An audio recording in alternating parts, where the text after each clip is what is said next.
शिवाय नमस्तुभ्यम, हर हर महादेव, जय महाकाल। कैसे हैं आप सभी लोग। आज हम लेकर आए हैं एक ऐसा विशेष शिव उपाय जो आपकी जिंदगी की सबसे बड़ी रुकावट को खत्म कर सकता है। क्या आप जानते हैं, कई बार शादी में देरी किसी एक वजह से नहीं होती, बल्कि नजर, ग्रह दोष और किस्मत की बंदिश एक साथ काम करती हैं। और क्या आप भी जानते हैं कि अगर सही समय पर सही उपाय कर लिया जाए तो वही रुकी हुई शादी अचानक से बन जाती है। आज का ये उपाय साधारण नहीं है, ये वो उपाय है जिसे अगर आपने सच्चे मन से कर लिया तो आपकी किस्मत जरूर बदलने वाली है। अब आप सोच रहे होंगे, ऐसा कि कौन सा उपाय है, क्या आप जानते हैं? तो ध्यान से सुनिए। जो मैं बताने जा रही हूँ वो अप्रैल महीने की शुरुआत से ही जुड़ा हुआ है। एक खास उपाय। अप्रैल की शुरुआत को नई ऊर्जा का समय माना जाता है। इस समय किया गया छोटा सा उपाय भी बहुत बड़ा फल देता है। अब हम जानेंगे ये उपाय आपको कैसे करना है।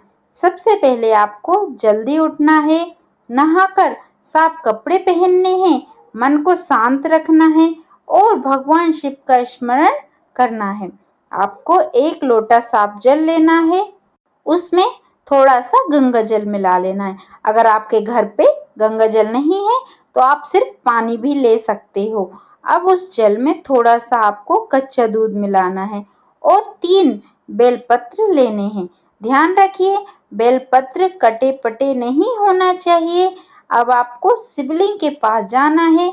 अगर मंदिर नहीं जा सकते तो घर में ही शिव जी की फोटो के सामने भी कर सकते हैं। जल चढ़ाते समय मन में एक ही प्रार्थना रखनी है, हे महादेव, मेरी शादी में जो भी रुकावट है उसे दूर कर दीजिए। अब आप सोच रहे होंगे इससे क्या होता है, तो सुनिए। जब आप सच्चे मन से जल चढ़ाएंगे, शिव जी को जल अर्पित होता है तो आपकी ऊर्जा सीधे शिव तत्व से जुड़ती है और वही ऊर्जा आपकी जिंदगी की बाधाओं को धीरे धीरे खत्म करती है। अब सबसे जरूरी बात, इस उपाय को आपको लगातार 7 दिन तक करना है। बीच में एक भी दिन नहीं छोड़ना है। क्या आप जानते हैं कि इस उपाय के साथ एक छोटी सी चीज और जोड़ दी जाए तो इसका असर कई गुना बढ़ जाता है। जब मन से उपाय करते हैं तो शिव जी जरूर सुनते हैं।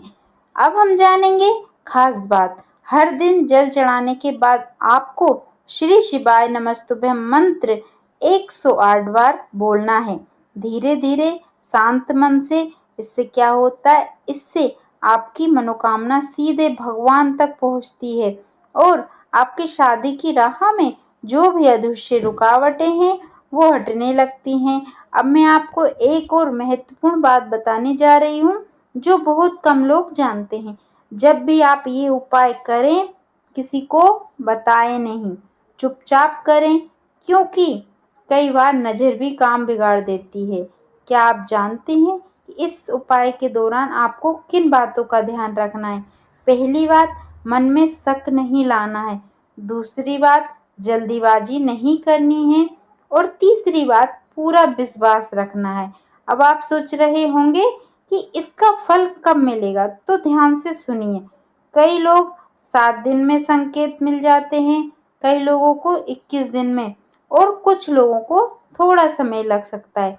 लेकिन क्या आप बात निश्चित है, अगर आपने सच्चे मन से किया तो फल जरूर मिलेगा। अब मैं आपसे एक छोटी सी विनती करती हूँ। अगर आप चाहती हैं कि आपकी शादी जल्दी हो तो इस वीडियो को यहीं लाइक कर दीजिए और कमेंट में हर हर महादेव जरूर लिखिएगा। अब हम आगे जानेंगे इस उपाय से जुड़े कुछ और रहस्य। क्या आप जानते हैं कि अगर इस उपाय के साथ आप हर सोमवार व्रत रख लें तो इसका असर और तेज हो जाता है। अब सवाल आता है, व्रत कैसे रखें? तो सिर्फ समय फलाहार करें, मतलब एक समय पर फलाहार करें और शिव जी का नाम लेते रहें। इससे आपकी इच्छा शक्ति मजबूत होती है और भगवान जल्दी प्रसन्न होते हैं। अब एक और गुप्त बात, अगर आपकी शादी बार बार टूट रही है या रिश्ता बनते बनते रुक जाता है तो इस उपाय के साथ आपको एक और छोटा सा काम करना